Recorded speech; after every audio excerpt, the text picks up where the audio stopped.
ნებისმიერი პოლიტიკური ნაშრომის შეფასებისას და ზოგადად თუნდაც არ იყოს ეს პოლიტიკური ნაშრომი და თუნდაც უბრალოდ ვაფასებდით მხატვრული ლიტერატურის ავტორს, არ აქვს მნიშვნელობა უნდა გავითვალისწინოთ ის თუ როგორ ეპოქაში უწევდა მას ცხოვრება და რა გარემოში რა პოლიტიკური ძვრების დროს და ზოგადად რა ვითარებაში, რა მდგომარეობაში არსებობდა იგი, ამიტომ მივაჩნია მე ძალიან დაბალი ინტელექტის გამოვლინება, დროსაც ადამიანს იცულებენ და აფასებენ ერთი მხრიდან, როგორც ნოდარ დუმბაძე გვეუბნება, უნდა შემოვუაროთ ადამიანს, ადამიანი ნახატი არ არის, რაღაც ფრესკა რომ ეგრევე შევხედოთ და გავიგოთ ის როგორია, ხო ამას გვეუბნება თეთრ ბაირაღებში. პლატონი კი როგორც მოგეხსენებათ, ცხოვრობდა ათენში, იგი გახლდათ ათენელი და ცხოვრობდა ეს პერიოდში, როდესაც ათენში ხდებოდა მნიშვნელოვანი გარე და შიდა პოლიტიკური ძვრები, განსაკუთრებით ოლიგარქიის დემოკრატიის შეცვლა.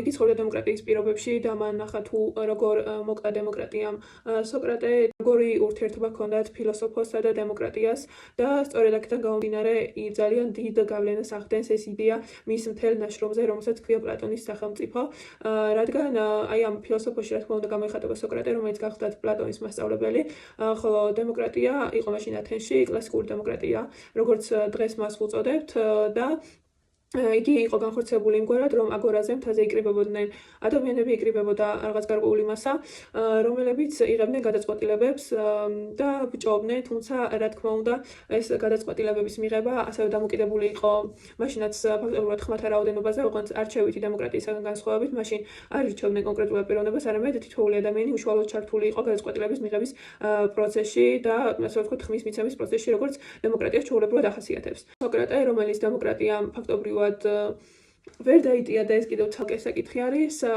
აღზარდა პლატონი და მის მრავალ მოსწავლეებს შორის ერთ-ერთი გახლდათ პლატონი, რომელმაც შემდგომ დაწერა სახელმწიფო და როგორც იცით, სოკრატეს ნაშრომები ჩვენამდე არ არის მოღწეული არსებობის შემთხვევაში და იგი სხვა პიროვნებების ჩანაწერებიდან ვიცით მისი არსებობის შესახებ და ვიცით მისი გარკვეული იდეების შესახებ და ამიტომ არ უნდა ვიფიქროთ, რომ პლატონის სახელმწიფო არის მხოლოდ პლატონის იდეათა შედეგი, არა იმაზე ძალიან დიდი არის სოკრატეს იდეათა გავლენაც და ის ფაქტიც, რისი შემსწრეს გახდა ზოგადად პლატონი და ის გარემო, რომელშიც მას არსებობა უწევდა. ამიტომ არის, რომ პლატონი დემოკრატიისგან განსხვავებით სრულიად საწინააღმდეგო სახელმწიფოს ქმნის თავის ნაშრომში და იგი ქმნის სრულიად დეტერმინირებულ და რეგულირებულ სახელმწიფოს, ანუ იქ ყველაფერი მკაცრად არის განსაზღვრული და მას ყველაფერი მკაცრად ზედმიწევნით აქვს ჩამოყალიბებული, რისი განხორციელება სამწუხაროდ არ მოხერხდა, თუმცა ის იდეის დონეზე პლატონში არსებობდა და დღესაც არსებობს და ძალიან საინტერესო არის მის შესწავლა. ჩვენ პლატონის სახელმწიფოზე ვამბობთ, რომ ეს არის ნორმატიული ნაშრომი, ანუ იგი გვეუბნება იმას, თუ რა უნდა იყოს და რა ის თუ რა არის. პლატონი სრულიად აღწერს იმას, რა უნდა იყოს მის იდეალისტურ ნაშრომში, ამიტომ ეს არის ერთ-ერთი პირველი პოლიტიკური იდეალისტური ნაშრომი. სახელმწიფოს გასდევს აზრი, რომ როგორიც არის თავად სახელმწიფო პლატონის აზრით, ისეთივე არის მაშინ ცხოვრები ადამიანი. თუ გინდა გაიგო როგორი არის ადამიანი, მაშინ უნდა გკითხო მას თუ როგორ სახელმწიფოში ცხოვრობს. ფაქტობრივად პლატონი ამას გვეუბნება, რომ ესაც მთელს და ნაწილს ყოფს და მისთვის მთელი არის სახელმწიფო, ანუ პოლისი და ნაწილი არის ადამიანი. და მთელი ყოველთვის უფრო მაღლა დგას და ადამიანი დგას მის დაბლა. ასევე პლატონის სახელმწიფოს მნიშვნელოვანი იდეა ის არის, რომ ყველა ადამიანი იბადება გარკვეული ნიჭით და აქედან გამომდინარე პლატონი განსაზღვრავს სამართლიანობას, რომ მისთვის სამართლიანობა არის ერთი კაცი, ერთი საქმე. ის ფიქრობს, რომ ყველა ადამიანი უნდა იყოს დაკავებული რაღაც საქმით, რადგან ადამიანებს აქვს გარკვეული მოთხოვნილებები და ისინი აი ამ მოთხოვნილებების დასაკმაყოფილებლად იწყებენ შრომას და აი ამ შრომით მათ აქვთ რაღაც გარკვეული საქმე და სახელმწიფო არის სამართლიანი მაშინ, როდესაც ყველა ადამიანს აქვს ერთი საქმე და ყველა ადამიანი არის ფაქტობრივად დასაქმებული, შეიძლება ასე ითქვას და სახელმწიფოს მოთხოვნილებებს აი ამ ადამიანების შრომა აკმაყოფილებს. თუ სამართლო უკვე არის სახელმწიფო, როდესაც ერთ კაცს მაინც არ აქვს ერთი საქმე და არიან ესეთი ადამიანები ფაქტობრივად, რომელთაც საქმე არ აქვთ. და ესეთი სახელმწიფო მისთვის არის უსამართლო სახელმწიფო. ეს ნაშრომში პლატონი მნიშვნელოვნად გამოყავს სოციალურ სტრუქტურას. ჩვენ უკვე ვთქვით, რომ ეს ნაშრომი არის სრულიად დეტერმინირებული და სრულიად განსაზღვრული, ამიტომ რა თქმა უნდა მას აქვს სოციალური სტრუქტურა ცალკე გამოყოფილი და ამ სოციალურ სტრუქტურის პირამიდა რო წარმოვიდგინოთ, რომელიც ასევე დაგიხატეთ და შემიძლია გაჩვენოთ. როგორც ხედავთ, მარტივად შეგიძლია წარმოიდგინოთ პირამიდა და ამ პირამიდის სათავეში თქვენ ხედავთ მეფე ფილოსოფოსებს, რომელიც განან ყველაზე მაღლა ისინი არიან მეფეები, ისინი განკარგავენ, ისინი მართავენ სახელმწიფოს.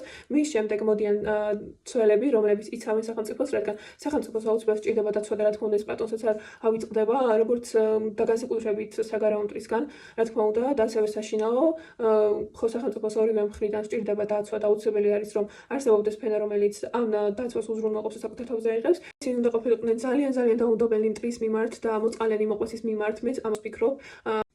ყველა ადამიანი ეგეთი უნდა იყოს საერთოდ. დაუნდობელი მტრის მიმართ და მოწყალელი მობიერი მოყოსის მიმართ, რადგან სხვანაირად სახელმწიფო მართლა შენდება და ამაში პლატონს ძალიან მეთანხმები რა. აბსოლუტურად მეთანხმები, ჩემი აზრით მის შემდეგ ისტორიამაც როგორ ჯერ დაამტკიცა, რომ არასოდეს არ უნდა იყოს მოწყალელი მტრის მიმართ. როდესაც შენ მტერს დაინდობ დღეს, ეს ნიშნავს, რომ შენ სიკვდილს აწერ ხელს ოღონდ ხვალისთვის, რადგან მტერი არასოდეს არ შეწყვეტს, მაგრამ შენ საბოლოოდ არ დაგაჩოქებს და ისტორიას და პოლიტიკას საერთოდ უყვარს გამარჯვებული რა. ვიღაც გამარჯვებულა, თვითონ გამომჟღავნდეს საბოლოოდ და ეს ან შენ იქნები, ან არ იქნები. ამას გინდა გაუსწორე თვალი, გინდა ნუ გაუსწორებ რა. მნიშვნელოვანი ის არის, რომ მათ არ უნდა ქონდათ არანაირი კერძო საკუთრება, არ უნდა ქონდათ არანაირი თვითფასეულობა და მსგავსი რაღაცები, რადგან ყურადღება არ გადაეტანათ სხვა რამეებზე და მათ შორის არ უნდა ყოლოდათ ცოლ-შვილი და მათი გამრავლებისა და ესე რომ ვთქვათ, ესეთი მნიშვნელოვანი საკითხები უნდა დარეგულირებული იყო ქურუმების მიერ, რომელიც გახდათ სულიერი ადამიანები, რომლებიც ამისთვის შესაბამის დროს, თარიღს და ქალსაც შეარჩევდნენ. ბევრი ფიქრის შემდეგ მან გადაწყვიტა, რომ როგორ უნდა დასაჯოს სახელმწიფომ ფილოსოფოსი და როგორ უნდა დაიცვას ფილოსოფოსმა თავის სახელმწიფოსგან. ფილოსოფოში იგულისხმება, რა თქმა უნდა, მოაზროვნე ადამიანი, რომელიც სწორედ აფასებს რაღაცებს, კითხვებს სვამს და მოკლედ ყველა საკითხთან დაკავშირებით აზროვნებს და როგორც ყოველთვის სახელმწიფოს უნდა რომ მოიშოროს ესეთი ადამიანები და ადამიანური ბუნება ამ მხრივ არანაირად არ შეცვლილა საერთოდ და ამიტომ პლატონმა გადაწყვიტა, რომ ფილოსოფოსები უფრო დაცულები იქნებიან, თუ ისინი იქნებიან მეფეები და პირიქით სახელმწიფოს სათავეში, როდესაც არის ფილოსოფოსი, მან უკეთ იცის აი ამ განათლების, ცოდნის, აზროვნების ფასი და ის პირიქით არ დასჯის ჩვეულებრივ ფილოსოფოს, ხო? ამიტომ ის ფიქრობს, რომ ყველაზე განათლებული ფენა უნდა მართავდეს და რა თქმა უნდა ეს ძალიან კარგი იდეაა. ისტორიამ სოკრატეს შემდეგაც ძალიან ბევრჯერ გვაჩვენა, რომ სახელმწიფო ხშირად კლავს და თავიდან იშორებს მოაზროვნე ადამიანებს და ისეთ ადამიანებს, რომელთაგანაც იგი მომავალ საფრთხეს ხედავს, რადგან მათ აქვთ ის ცოდნა, რომელიც არ აქვთ იმ მართველი ფენის წარმომადგენლებს და ის ადამიანები ხშირად აი ამ საკუთარი ცოდნით, აი ამ საკუთარი განათლებით სწორედ მართველი ფენის წარმომადგენლებს უპირისპირდებიან, გინდა თუ არ გინდა, რადგან ამის თავიდან ნაცილება უბრალოდ ვერ ხდება, როდესაც ადამიანი მოაზროვნე ადამიანი ფილოსოფოსი ხედავს უსამართლობას, ის რა თქმა უნდა ამ ყოველივეზე იღებს ხმას, რადგან მას სხვანაირად უბრალოდ არ ძალუძს. ყველაფერს გაწერილად წერს, თუ რა უნდა ისწავლონ, რას რამდენი დრო უნდა დაახარჯონ, 15 წელი, 25 წელი და ამასობაში გადის დრო განაცვალე. მაგრამ სიმართლე რომ გითხრათ, პლატონი აი ამ მხრივ ძალიან მართალია, რადგან როგორც მოგხსენებათ, პოლიტიკური მეცნიერება არ გახლავთ რაღაცა ზუსტი მეცნიერება, მათემატიკასავი და მათემატიკაში უფრო ახალგაზრდა მეცნიერები, ახალგაზრდა მათემატიკოსები ქმნიან ხოლმე რაღაცებს, ხომ რაღაც ახალს და ინოვაციურს. თუ მაგალითად 30 წლამდე ვერაფერი ისეთი ვერ შექმნა, მაშინ 50-60 წლის მათემატიკოსი ბევრს ვერაფერს ვერ შეძლებს, რადგან მათემატიკას სჭირდება ახალგაზრდა გონება, ხო? პარალელურად გავავლო და აი აქ პოლიტიკურ მეცნიერებაში ზოგადად ვინც ისტორია შეისწავლის ან სხვა ჰუმანიტურ მეცნიერებებს, მან ძალიან დიდი ასაკი გამოცდილება, ცოდნა, ბევრი წიგნის კითხვა გჭირდება, რაც რა თქმა უნდა გარკვეულ დიდ დროს, დიდ აზროვნებას და ასაკსაც მოითხოვს.